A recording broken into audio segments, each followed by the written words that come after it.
ये बड़ा भाई अपने ऊपर जूस गिरा देता है, पर छोटा बच्चा तुरंत अपने भाई की चाल समझ लेता है। ये क्या तुमने मेरे कपड़ों पर जूस गिरा दिया? दोनों बहनें अपने प्यारे भाई के पास जाती हैं, पर तभी ये बच्चा उस लड़के को सबक सिखाता है। इस हरकत के बाद तो तुझे ये इनाम मिलना चाहिए। हरामजादे! दादी तेरी साइड है, इसका मतलब ये नहीं कि तू कुछ भी करेगा। तनु, हम दोनों एक ही माँ बाप की औलाद है। अगर मैं हरामजादा हूँ तो तू समझ ले तू कौन है। इस कहीं का बड़ा भाई है वो तेरा, इसमें हाथ उठाया तूने, शर्म नहीं आती? तेरी इतनी हिम्मत, तूने इस पे हाथ उठाया? हाँ, मैंने मारा इसे।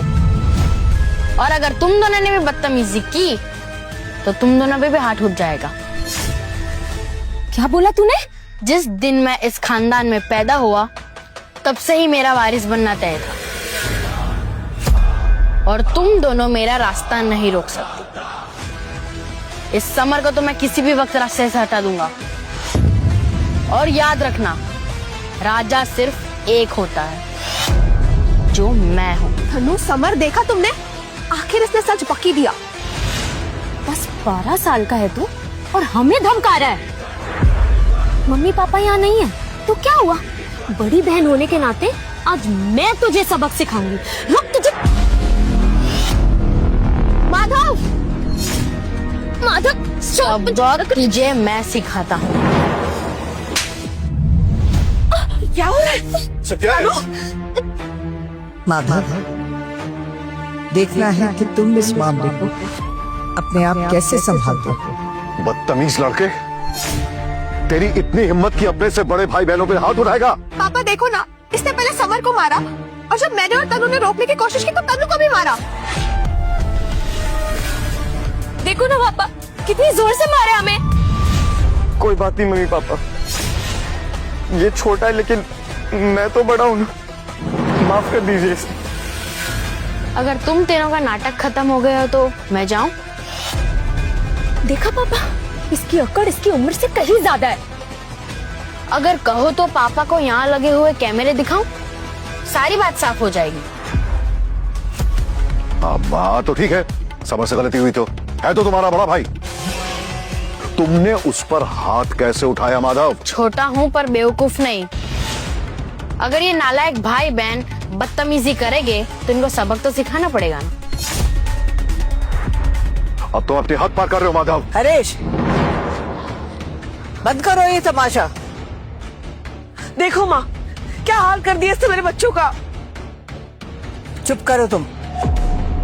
अगर तुम्हारे तीनों बच्चों में थोड़ी सी भी अकल होती तो एक 12 साल के बच्चे को इन्हें सबक सिखाना नहीं पड़ता।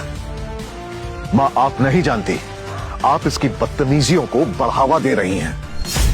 पापा जी, दादी माँ मुझे बढ़ावा नहीं दे रही, लेकिन आपने इन तीनों को अक्ल ना सिखाई, खास करके इनको।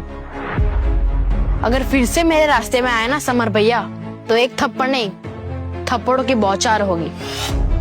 सुना आपने माँ, कैसे धमकी देके गया मेरे बच्चों को।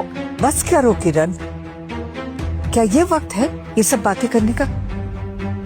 नीलामी शुरू होने वाली है, शांत हो जाओ और चलो। आप सभी का धन्यवाद इस नीलामी में आने के लिए, दिल से शुक्रिया।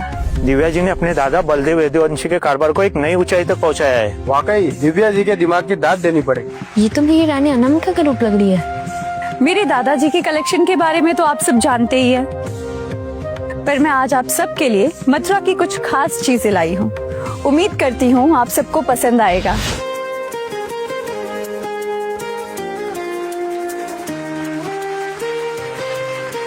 धन्यवाद धन्यवाद। वाह, ठाकुरों की बात ही अलग है, हर चीज लाजवाब है। आज की ये सब चीजें बिजनेस के लिए नहीं बल्कि चैरिटी के लिए नीलामी में लाई गई है, और उम्मीद करती हूँ आप सब बढ़ चढ़कर अपना सहयोग देंगे। और सबसे पहली कीमती चीज है दिव्य सब तुलसी की माला। बकवास बंद कर माधव, चुप हो जा। तेरे जैसे को इतनी एंटीक चीजों के बारे में कैसे पता? दिव्या, ये मेरा पोता माधव है। इसे अनजाने में अगर कोई गलती हुई हो तो उसे माफ कर देना। अब आएगा मजा जब दिव्या इसकी बेइज्जती सबके सामने करेगी। जी, लेकिन आपका पोता माधव बिल्कुल सही कह रहा है। ये हजारों साल पुरानी प्राचीन दिव्य तुलसी की माला है। माधव, लगता है आपको मथुरा के बारे में बहुत कुछ मालूम है। तो और क्या जानते हैं आप इस माला के बारे में? ये माला मथुरा के राजा श्री उग्रसेन की थी, लेकिन बाद में उन्होंने आपकी पूर्वज यानी कि मथुरा की रानी पद्मावती को उनकी शादी में तोहफे में दी। आपको हमारे पुरखों के बारे में इतनी गहरी बात कैसे पता? तुझे ये माला इतनी पसंद है तो हम ले लेते हैं। नहीं दादी, ये नकली माला है। क्या? माधव, बकवास बंद कर अपनी। देखा मां, ये लड़का हमारे लिए और नई नई मुसीबतें खड़ा कर रहा है। जो नकली है उससे नकली है।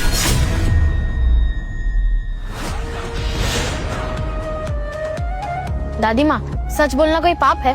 ठकुराइन जी, मैं आपकी इज्जत करती हूँ, लेकिन आपके पोते ने सबके सामने इस माला को नकली कहा। इनडायरेक्टली वो हमें फेक बोल रहा है। इसे अभी के अभी हमसे माफी मांगनी होगी। रुक जाओ। तुम इससे बात करो। दादाजी, आपकी तो तबीयत ठीक नहीं थी ना? आप यहाँ क्यों आ गए? दिव्या, तुम ठकुरान जी से कैसे बात कर रही हो? दादाजी, ठकुराइन जी के पोते ने हमारी दिव्य सप्त तुलसी माला को नकली कहा। एक बच्चा हमारी धरोहर पर सवाल उठा रहा है।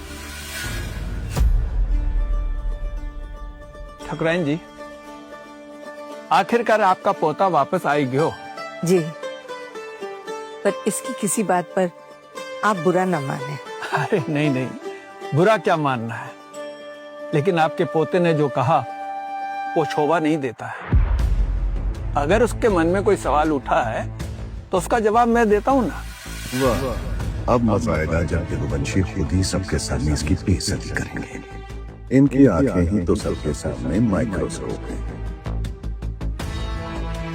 दादाजी, हमारी सॉफ्टवेयर कंपनी ने एक ऐप बनाई है जिससे हम अपनी एंटीक चीजों को परख सकते हैं, और इसका रिजल्ट ना 99.9% सही होता है। वाह बेटा वाह, हम 60 साल से अपनी आंखों की परख पर भरोसा किए हुए थे। चलो, आज तुम्हारी इस ऐप को भी चेक कर लेते हैं। ठकुराइन जी, आपके पोते माधव ने इस माला को सबके सामने नकली कहा ना? अब मेरे दादाजी बताएंगे सच क्या है, और उसके बाद आपके पोते को सबके सामने मुझसे माफी मांगनी होगी। अब आएगा ऊंट पहाड़ के नीचे। बलदेव जी को चुनौती दी है छोटे ठाकुर। देख रहे हैं, तेरी वजह से, सिर्फ तेरी वजह से लोग कैसे मजाक बना रहे हैं हमारी। बादल, तुझे अपने आप पर भरोसा है ना? तो बस मेरा भरोसा तुझ पर है। मैं तेरे साथ हूँ। जी दादी। Scanning completed. ये माला हजारों साल पुरानी है। देखा, मैंने तो कहा ही था, इसको कुछ नहीं पता है। ले माधव, अब तू हार गया, चल माफी मांग। किसने कहा मैं हार गया? आगे की कहानी देखिए सिर्फ क्विक टीवी ऐप पर। आज ही शुरू करें क्विक टीवी का फ्री ट्रायल।